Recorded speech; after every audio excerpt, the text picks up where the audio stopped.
Dieu a tant aimé le monde qu'il a donné son Fils unique. Il a donné son Fils non seulement afin qu'il vive parmi les hommes, porte leurs péchés et meure à leur place, mais encore pour qu'il se solidarise avec les besoins et les intérêts de l'humanité. Celui qui était un avec le Père s'est uni à nous par des liens indissolubles. Jésus n'a pas honte de nous appeler frères, Hébreux 2:11. Il est notre propitiation, notre avocat, notre frère. Il paraît revêtu de notre humanité devant le trône du Père, et il sera pendant toute l'éternité un avec la race humaine qu'il a rachetée. Il est et demeurera le Fils de l'homme. Et tout cela afin de relever l'homme de la dégradation et du péché, afin de le mettre à même de réfléchir l'amour de Dieu et de participer à la joie de la sainteté. Le prix payé pour notre rédemption, le sacrifice infini de notre Père Céleste en livrant son Fils à la mort pour nous, devrait nous donner une haute idée de ce que nous pouvons devenir en Jésus-Christ.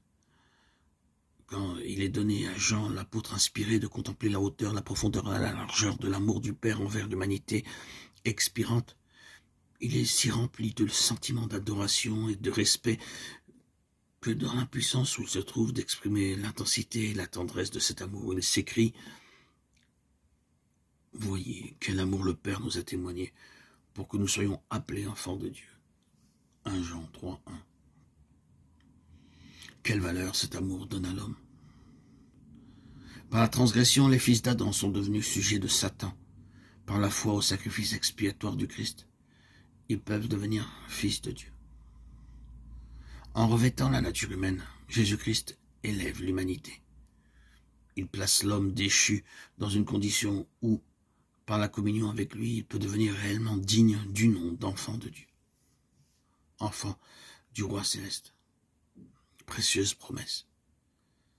Thème inépuisable de méditation.